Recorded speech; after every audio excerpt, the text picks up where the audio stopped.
কেওড়া জল দেখা যাচ্ছে, গোলাপ জল, এগুলো কিছু পাওয়া যাবে সুযোগ নেই। আর একটা জিনিস দাম রেখে দিতে হবে, জিলাপি কত করে কেজি? ঠিক আছে।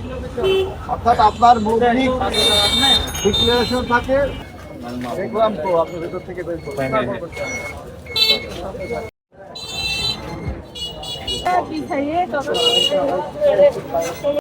নজরদারি করা হবে, ঠিক আছে। সাপ্তাহিক ছুটির দিনেও আমরা জাতীয় ভোক্তা অধিকার সংরক্ষণ দপ্তর এই আসন্ন পবিত্র রমজান শুরু হয়েছে, রমজান উপলক্ষে আমরা অনেকক্ষণ প্রায় দীর্ঘ 2-2.5 ঘন্টা ব্যাপী কিন্তু আমাদের মনিটরিং কার্যক্রম চলমান রয়েছে। আপনারা দেখেছেন যে আমরা নিত্য প্রয়োজনীয় পণ্য থেকে শুরু করে গ্যাসের দোকান, ফলের দোকান, মিষ্টির দোকান, আমরা ইফতারি সামগ্রী অনেকগুলো প্রায় 20-25টা দোকান এবং 3-4টা বাজার কাভার করেছি এবং পাড়া মহল্লার ভিতরেও অনেক বড় বড় দোকান থাকে, সেগুলো আমরা মনিটরিং করেছি। আমরা দেখতে পেয়েছি যে মানে অনিয়মগুলো পাওয়া যায়, যে মূল্য তালিকা থাকে। টানা তৃতীয়বার অর্জন করেছে দেশের সেরা সুপার ব্র্যান্ড স্বীকৃতি বসুন্ধরা টিস্যু। না, মূল্য তালিকা থাকলেও সেটা আপডেট নাই, সেখানে যে দামটি ঘোষণা করেছে সে অনুযায়ী বিক্রি করছে না।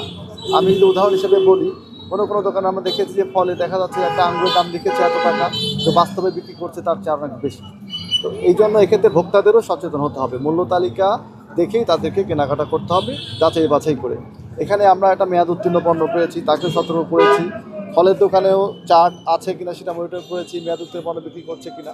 তো সব কিছু মিলে আমরা ইফতারি ওখানে দেখলাম স্বাস্থ্যসম্মত উপায়ে ইফতারি বিক্রি করছে কিনা, খবরের কাগজে ব্যবহার করছে কিনা, হ্যান্ড গ্লাভস পরছে কিনা, মাথায় টুপি আছে কিনা, মোটামুটি সব কিছু কভার করেছি।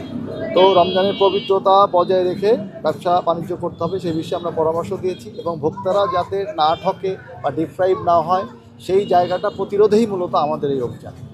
আমরা মোটামুটি 6টা প্রতিষ্ঠানকে ভোক্তা অধিকার বিরোধী বিভিন্ন অপরাধে 8,000 টাকা অর্থদণ্ড দেওয়া হয়েছে। আমরা বড় বাজারে আজকে যাই নাই, রোজার আগে গিয়েছিলাম। আজকে আমরা গোলদিঘির পাড়, প্রধান সড়ক সহ আপনারা এই যে এই স্থানে এইটা এলাকা কভার করেছি। বাহারছড়া বাজারও আমরা মনিটরিং করেছি। তো সেখানে একটা গ্যাসের দোকানকেও 2,000 টাকা অর্থদণ্ড দেওয়া হয়েছে।